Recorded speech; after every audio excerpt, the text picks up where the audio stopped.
materials we put into our homes, the materials we build with, affect how we feel, how we use the space, and affect what we leave for the next generation. Today we are going to hear from Jeremy Thomas, who is the founder of Environmentarian and one of Australia's most passionate advocates of natural building materials. We're going to be listening to a panel learning about the materials and how they genuinely are changing the face of building in Australia. And using these materials can really change both the environmental impact of your home and also the cost. Some of these materials are much better for affordability. So I'm really excited about this panel. I'll let Jeremy introduce his panellists. Good morning, everybody. How are you going? My name's Jeremy, and welcome the panellists to the stage. Come on up. Here we have Veena Sahajwalla, Professor at University of New South Wales. We've got Jeremy here, Jeremy Mansfield, and Jennifer Snyder. So I've got a bit of bio-based material here. This is hemp wood. I'm very passionate about building with hemp. The construction sector is under increasing pressure to cut carbon, reduce waste, and deliver healthier buildings without compromising durability or commercial viability. This session explores the next generation of bio-based building solutions gaining momentum across Australia, their performance and health benefits, how regulation and market demand are accelerating adoption, and what it takes to scale from niche to mainstream. And I've seen myself Hempcrete go from something very niche, Kirsty Wolf's first building in 2015. Well, that was the fifth Hempcrete building, and now we're up to 600. So it can go from very niche to mainstream. Biomass materials such as bamboo, hemp, straw, rammed earth, cob, and others have been used in construction for thousands of years. They are being used and specified in buildings around Australia currently on a smaller scale, but also if we consider Durramu House at Barangaroo, the Art Gallery of New South Wales, and the new USAS building, bio-based materials are already being used in larger scale projects. So if we can combine bio-based materials with modern building techniques, navigate complex pathways, and demonstrate real performance outcomes, there are even more possibilities. On today's panel, we'll float some high-level questions and answers that touch on industry, research, and policy in Australia. Now, our first theme is the bio-based landscape. So what are we talking about when it comes to bio-based materials? So I'm going to briefly introduce hemp. Sorry, guys. I'm very passionate about hemp. I know we've got bamboo and other things going on here. So hemp is a fast-growing crop, 100 to 120-day cycle. It's carbon sequestering, it's got thermal mass, vapor permeability, and so many other great qualities. It's already been approved and built in so many buildings across Australia. Historically, there is currently an inquiry in Australia's Parliament with recommendations due to be handed down on the 30th of July. Like any industry, hemp building faces challenges. These recommendations could vastly improve the growth of the niche hemp building sector. Jennifer, you can briefly introduce how bamboo fits into the bio-based landscape and touch on the challenges. I remember bamboo flooring, and I was just at the Environmentarian office on Thursday, opening office, and they have put in bamboo flooring, cork, hemp, denim, all that sort of stuff. And I remember putting bamboo flooring in one of my warehouses long ago. They did it 17 years ago, and it's kind of niche, they said 17 years ago. Now it's kind of standard. So it shows how it can come from something niche and actually become a bit more mainstream now. What can you talk about that? So bamboo essentially is a grass, yet it performs like a timber. It's the closest bio-based material to timber. And I think that that's a really key point. And it's comparable. It's not timber, but it's comparable to timber, and it performs mechanically pretty close to timber, and it actually outperforms in some areas of compression and tension. And to give you an example, if we were to take some engineered bamboo and used it for bracing, so it's actually used, it actually works as an F34 timber, hardwood. So that is where it sits when we're using it as a bracing material. So that's an example of a bio-based material that grows exceptionally fast. Now, the key difference in that is that it matures in 5 years and is harvested regularly. So we have an opportunity to have a partner for timber that can supply on a yearly basis of material, because it also regenerates. So it's an agricultural crop, it's not a forestry product. or plant. So we harvest it above ground, and we harvest it yearly because it regenerates yearly from a root system that remains underground. So it's not only sequestering carbon in its growth, also storing the carbon underground in its root system that remains there. So we have a housing issue. We have an issue where we need to find more bio-based materials to be able to help the built environment. Whereas timber is definitely an answer, the biggest issue with timber is the time it takes to grow and the time that we have to wait for it before we can harvest it and utilise it. And if we can find within bamboo a material and plant that actually can be harvested yearly and it's comparable mechanically, then we've got an opportunity to help that supply issue. We have an opportunity to produce a material that can be used structurally, it's comparable to timber, and it can help aid the issues that we have around supply and housing and finding a material that's suitable for the built environment. That's so true. Love it. I learn a lot there. From one Jeremy to another, how do these materials, bamboo, hemp, straw, rammed earth and such, complement rather than standalone as alternatives? Hemp and cotton can be rotated very well in the field, so they're a complementary thing. Talk about the complementary materials. Yeah, sure. A couple of different ways. Obviously, from a framing system, whether it's timber or bamboo, can be the framing system for a hemp insulation panel, a straw bale panel, and shout out to Viva Panels is here using a bio-based waste straw system. They all can be joined together and I guess part of it. So, there's not one fits all solution. As Jennifer said, we have a housing crisis, and the Premier said earlier, just in that video clip of the housing crisis, we can't scale enough timber fast enough. It's a slow-growing bio-based material. We need these bio-based bedfellows to do the fast growing, to be able to be complementary to that, to fill the void, to utilise in a real optimised way, because as Jennifer said, it has very strong mechanical characteristics, and certainly other products in that bio-based family do too. So, and I'm sure Veena will talk about the composites in a minute, but it's really important to use the characteristics that we have in those bio-based materials to their best possible way. And if we can do that, then we can build more with less.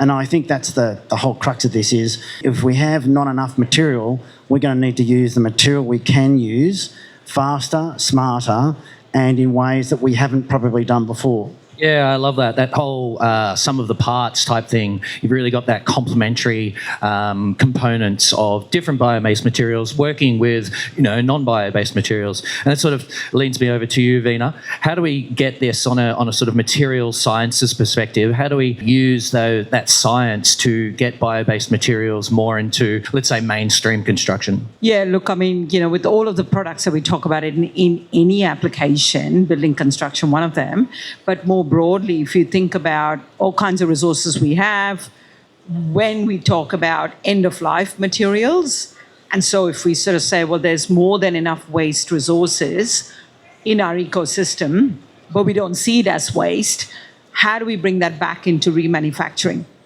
So the broader concept of circularity is whether it's waste wood, whether it is waste rubber tires and plastics and e-waste, in a broader context, we have to be able to, of course, ask the question, can we successfully manufacture and remanufacture these products in Australia? That's the obvious question. We want to be able to make these products in regional settings. So it's not about always, one big centralized sort of solution, but rather to be able to have decentralized and distributed small-scale production opportunities. So remote and regional communities should be as much part of the remanufacturing question. And if bioresources, waste wood and all the other waste resources can indeed be brought back into our ecosystem using some of the engineering qualities that they have, then the important question remains, how do you manufacture?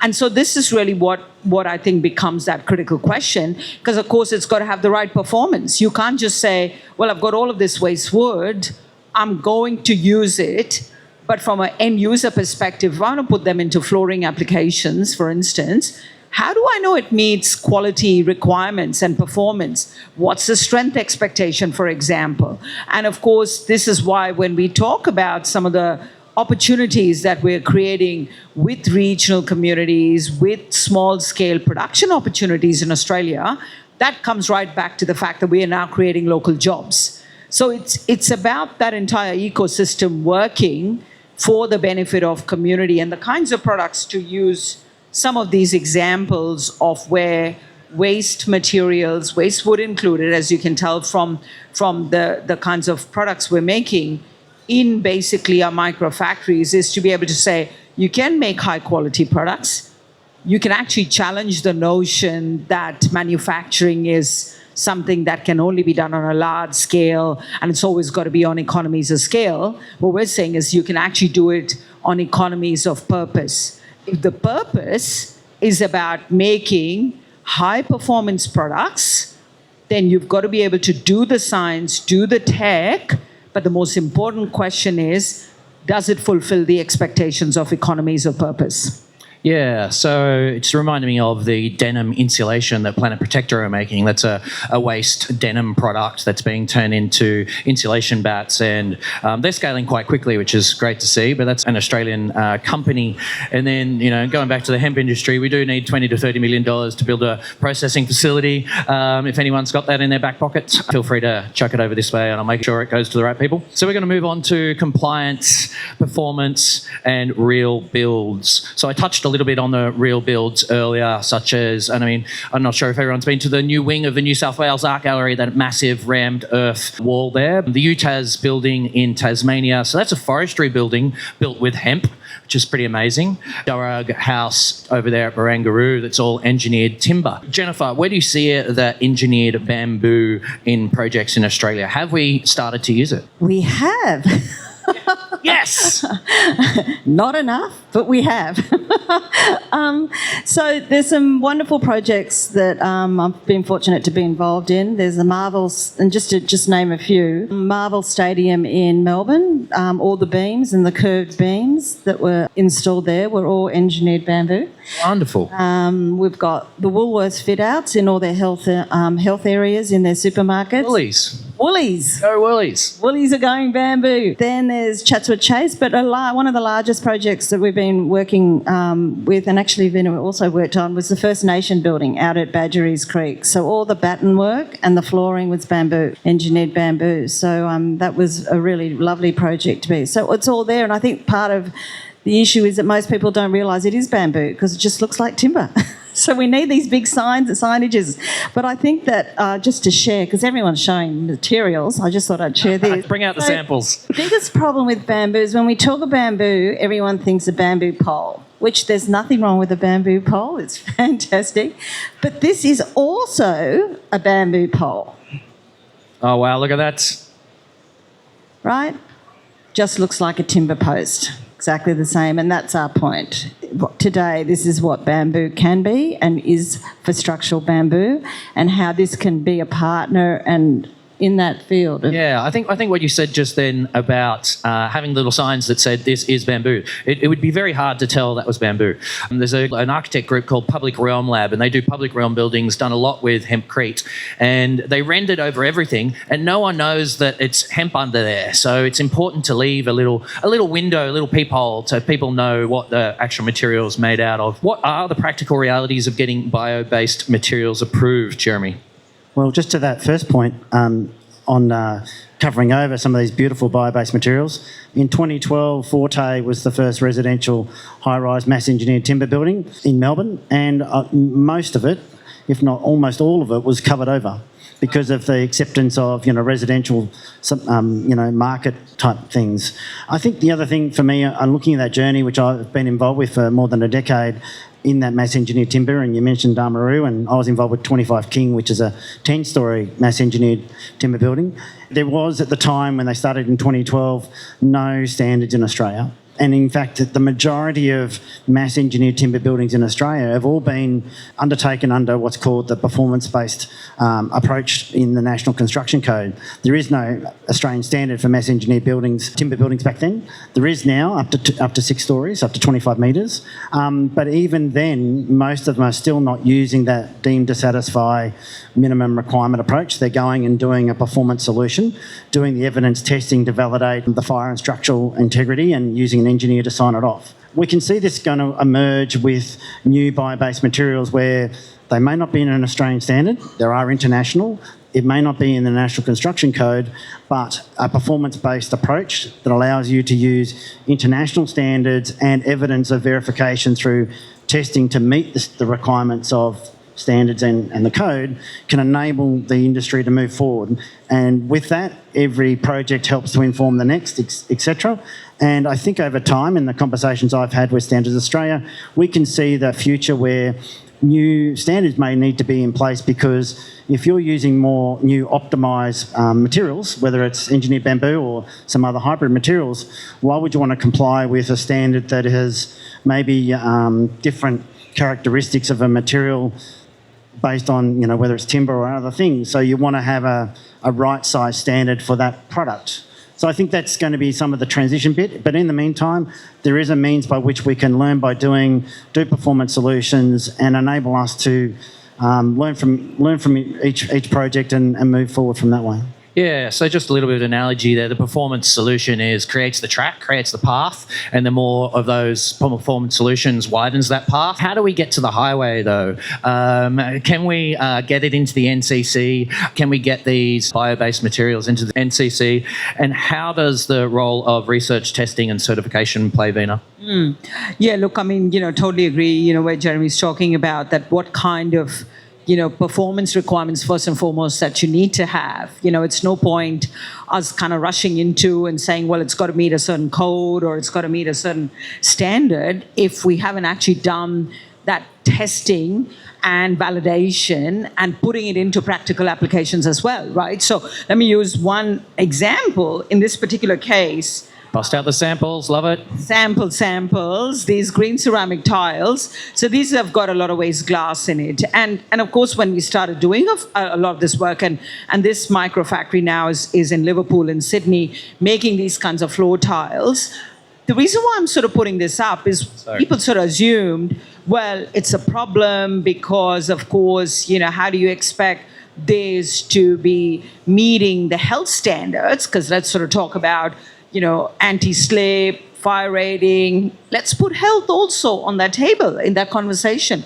So of course, immediately people go, well, I mean, if it is got some material, we've heard a lot about conversation around silicosis that came from presence of crystalline silica. Well, the science of the difference between having something that is crystalline versus, of course, when you've got glass, which is amorphous, you've got two completely different structures. So the fact that right down at the micro level, you actually have to have that inquiry and evidence that says, apart from looking at the macro product and saying, yep, at the macro level, does it meet performance expectations? Can we also start to talk about the fundamental properties? What are the molecules that are present, for example, in all of these products? So when we talk about fibers and molecules, it's important to be able to then say, what does it contain? Is it safe? Is it going to be structurally sound? And how do you manufacture it? Because it keeps coming back to that point that you've got to answer the question in a holistic way. So when we started looking at products, so here's one example where we've started to look at hybrids where we put in ghost nets, where our collaborators from Far North Queensland with a lot of the marine waste that we can now say, can we incorporate some of that? Why does that matter? Because of course, if you've got all of these waste resources, and if you've got that in really remote communities, you've got to think about transport and logistics. So in all of these cases, it's about saying, making a product that is fit for purpose. And it's not about saying, well, if it doesn't meet this particular strength requirement, therefore it's not good enough. What we're also saying is that it's that iteration between floors to walls to furniture, all kinds of products in our built environment matters. Because, of course, when we've done testing with a lot of waste wood, what we're finding is the strength that you need to be able to meet expectations for floors and furniture, it well and truly meets those expectations. Can we actually say we've done the same, both in terms of engineering, performance, and health for products that are brought into the country? So for me, the other important part of this is to encourage more local production and local materials is to say, well, we've got a market in Australia. What is that market? That market at the moment is being filled by imported products into the country. What if we started to actually have the conversation around, can we actually fill some of those market demands by putting in the kinds of fabulous products that my co-panelists are talking about? And I think the minute we start to recognize that there is a market in Australia, we can encourage more and more local materials for the right applications. So again, it's fit for purpose technologies, fit for purpose applications. Yeah, great. So we've got some amazing universities working on this. University of Technology, University of New South Wales, and you can go and visit and see what they're doing. It's pretty spectacular what they're doing with shells and all kinds of things. You're on the frontier of that research. You mentioned bio-nanoparticles. How do you even see those things? In plain terms, what does that mean for the future of bio-based materials? Yeah, look, really good question, isn't it, Jeremy? I have to acknowledge, so many incredible researchers. We've been talking about amazing research happening in Australia, the material science part of it, as you mentioned, then creating products from a tech perspective. But this is the point, that if Australia can play a part in doing fabulous research, then Australia can also play a really important role in translation, in green manufacturing, and encouraging that to happen at a local scale. So the partnership, for example, if we look at what we're doing, for instance, with Liverpool, where our microfactory is, that partnership is with a local council. Yeah, wonderful. There is no reason why a local council in remote communities can't play a part. It's not about saying I need a mega factory somewhere. I can actually have micro factories. So this is exactly what we've done with Liverpool. How do you do that translation? You have to do it in partnership and collaboration. Find those partners. They could be community organizations. I remember traveling to Far North Queensland, going to Weipa, going to Mapoon, lots and lots of incredibly passionate people who are excited about collaboration. So I think, to me, the answer for Australia is going to be, let's translate that science, but more importantly, also look at how we do it in partnership and collaboration. And I think, to me, this is what sustainable communities is all about. Circularity can come to life when research and translation and end users can work together. And so the fact that our ability to work with communities across so many different communities in Australia shows that there are incredibly passionate both researchers but also practitioners, and those working in councils as a great example of people who see these end-of-life resources. We don't want to put waste in our landfills. So how do we create an ecosystem that works for everyone? Yeah, I'm just going to go off script a little bit here. Jeremy, you've worked with a lot of councils, I believe. No? Entities, yeah. Just thinking about that pathway of getting it into buildings. Look, I think I might go a little bit off script myself, actually, because I think one of the things we've maybe not touched on is we've been talking about utilisation of resources, etc., and we also have very much a focus on all the negative impacts that materials have. So a lot of the framing of certifications very much about the negative stuff, and a shout out to Dave Baggs, who's in the audience, because later he's going to talk about nature positive and the benefit of materials from a positive angle, because I think this is the flip side. The future is about not just addressing the negative impacts of environmental and health uses of materials. It's what does the material provide a positive, whether it's a local benefit, a health benefit, or other ecosystem support services for using those materials. And I think, and I'm sure Dave will touch on that a bit later in his talk, but it's really important that we flip the bird a little bit, because we're only valuing things that have probably the negative impacts. Do we value the tree, or do we value just the resource that it produces? I think that's the issue of nature positive design, and really recognising the positive benefits, and those policy settings are a bit missing in terms of support. Yeah, and we touched on the sort of off-form materials really being comfortable in a sort of biophilic design sense. Yeah, totally, and that's the research that has been done just on timber. But I think, as you noticed, that doesn't really look anything different to timber. So our connection to nature does trigger a neuroscience response that helps to reduce stress, helps you feel calmer. It makes me want to, when I've been up in 25 King in the mass engineered timber building, it just wants to make me hug the columns. It's a beautiful thing. So I think we have an inert response to nature, and I think those positive things are really something we have to recognise, because if we can introduce that into our residential, our commercial buildings in a way that helps to live better, then, you know, we're doing a positive thing, not just for the environment and the resources, but for people as well. So it's around education and advocacy, and that's why this panel is really important.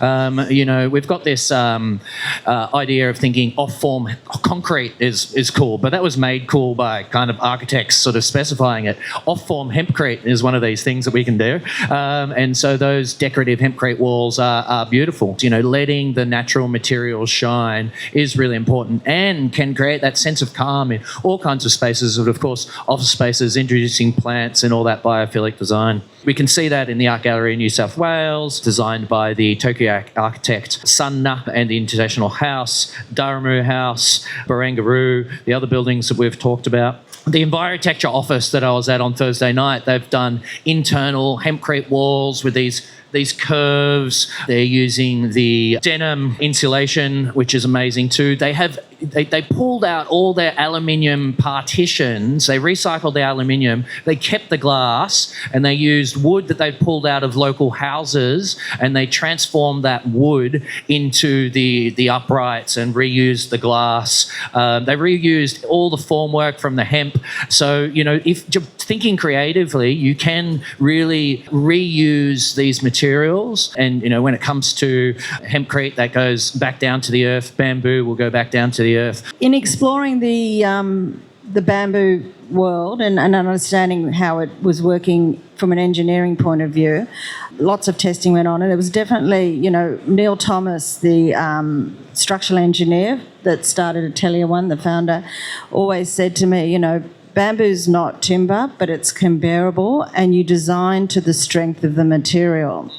So I think there's a key learning aspect in materials in general, just from an architecture point of view. I really believe at a student level, each student should touch and feel every material that they want to specify in their project and get a real understanding of that material and understand its strengths, but also understand its weaknesses, and then design to its strengths, and then look for other materials that can complement it and join with it. And so we're doing some projects on that note where we're using the strength of bamboo, and we're using pine material as its filler, and we're using it as a hybrid. Because if we design to the strength of every material, then the actual material size we should probably reduce, because we're maximising its ability as a performance piece. And that's really where the work is. And I think that, you know, talking about materials is understanding them. And I think from a student level, and I'm really big on working with students at universities and giving them an opportunity to really touch and feel it, because if they've got a really good, clear understanding on that, then we're going to utilise materials as we should. We'll probably reduce the amount that we need to use it, because we're going to use its strengths.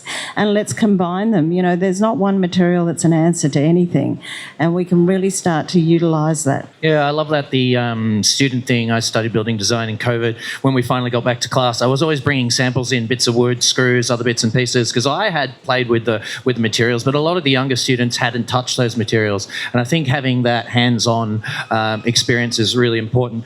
Just getting sort of back to bamboo, is it imported at the moment, most of it? And can we grow bamboo in Australia? My biggest... Or is that too much of a big question? So, how long have we got? We're the only continent in the world that doesn't have a bamboo industry, by the way. My biggest mission is for us to start a bamboo industry in Australia, and that's because we can. The Bamboo Society of Australia has done a 10-year roadmap, and we did that for structural bamboo. And in doing that exercise, we explored how do we achieve that in 10 years? And it went from the growing, identifying where we can grow it, what we need to grow, how we harvest it, how we involve communities, how we then manufacture it, and then how we get it to market. And we have a 10-year roadmap that fortunately exists. We did a Frontier seminar out of that last year for the first bamboo summit in Australia, New Frontier. Thank you, Jeremy. And, interestingly, we went around the world and we asked all the experts in bamboo, would they like to join? And without hesitation, they all arrived. And we had an opportunity to share projects worldwide, look at standards, look at testing, look at harvesting. And we did a 3-day summit on the growing in Queensland. We did investment in Melbourne. We did structural and architectural and engineering aspects in Sydney. And we were able to form and educate and inspire people to understand what was really possible. And out of one of those little panels, we had Standards Australia. And they were hammered from the audience, like, why isn't bamboo around? And, we're fortunate now to say that they're writing a draft paper to include bamboo in Standards Australia. Yes. So we're getting to standards, we're moving. We're getting to the NCC.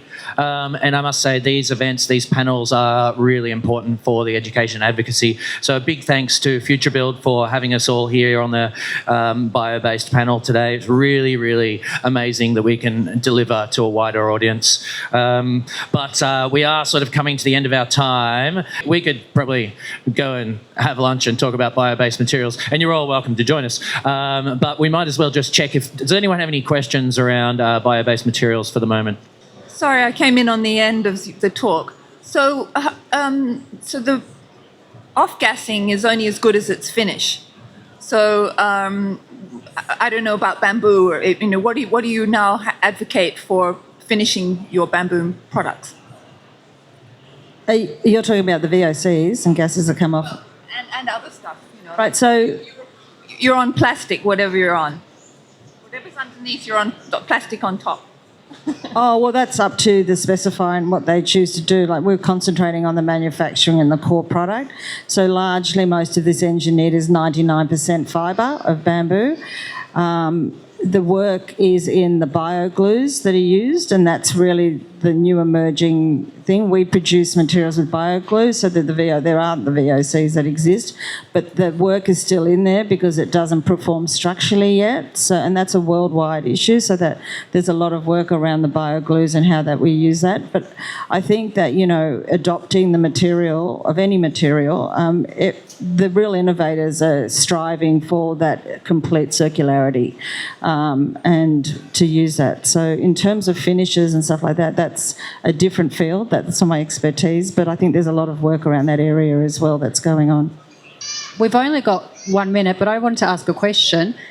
Especially with the hemp, you mentioned a whole lot of public buildings. Councils are obviously taking this on. What about the domestic? What about homes, like domestic, residential? Is it sort of starting to translate into residential? Look, it actually started with residential buildings. It's only been going into public buildings over the last couple of years. And so it's actually easier to get interesting bio-based materials into private buildings and into public buildings. Do you want to speak to that?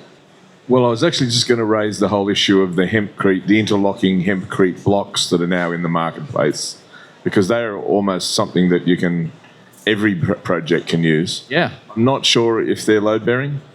No. Hemp intrinsically isn't load bearing. You always need a frame, Right. But it can be used as a traditional brick veneer. In Australia, we do brick veneer, reverse brick veneer, double brick, and one of the big things they're doing is cast and block. So it's a hempcrete block on the outside and cast on the inside, which means you get the benefit of the speed of construction. But we're also using, because at the moment we don't have the scale of hemp blocks, they have to come from Italy, France, or Belgium. But you can use local hemp on the inside. So you've got that balance of speed of construction, which of course saves time, but also capturing Australian-based carbon and locking it into the structures here. And is the NCC and the slowness of getting stuff into natters a meaningful barrier?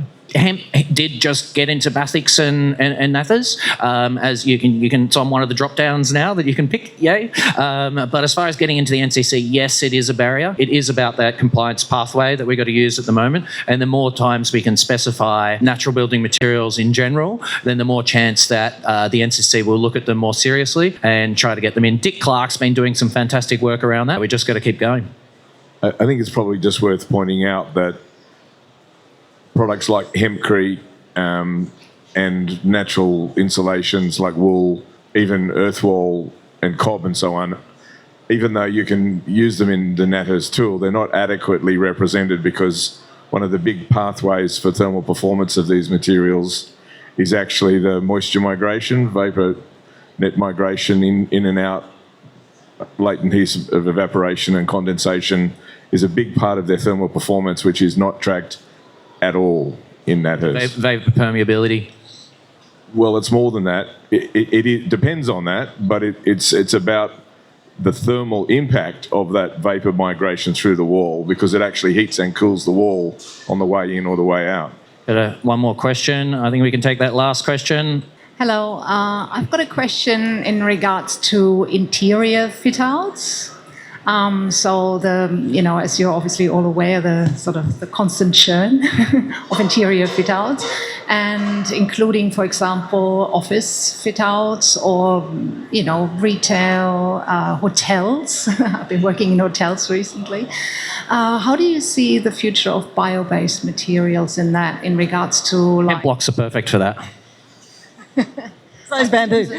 Sorry, in terms of fire rating. They work together really well. Look, I think, that's a big area because, there's an average turnaround of retail shop fit out, seven years, right? So materials go in and then they get chucked out every 7 years, which is a horrific thought. So I think by using two things on bio-based materials is if we can reuse them, always look at the reuse of the material within another fit out. Secondly, the health ratings and the VOCs are really incredibly important. So third-party certification, like we use with green tag and stuff like that, so that you make sure that the materials you are using are safe. But I think in terms of bio-based materials, I think Jeremy's point on it makes you feel good. I think there's definitely credence in that, but also I think the reuse of materials is really critical, especially when we're thinking that we're reusing it every 7 years. We're doing refit outs, and I see most of it going to landfill. So it's crazy. We should be definitely re-looking at how we're using materials and how we're reusing them. Thank you. Unfortunately, we have to finish up now, but perhaps if anyone's got any more questions, you might be around afterwards to answer those, if people can come up to you. Chat, other things. Everything that grows. Thank you Put it so in a much. building. Because I think we as a designer, we specify what we're used to specifying, and only by learning about these materials, only by someone going out there and saying, hey, there's these better materials we can use, and going out and just really, really spreading the message, do we actually start using these products? We use what we're used to. So if we start listening and learning and sharing these products, we can all build and design more sustainably. Again, big thank you to everybody on the panel and to Futurebuild to have us here at the ICC here in Sydney. Amazing to be able to present. So thanks, everybody. Thank you.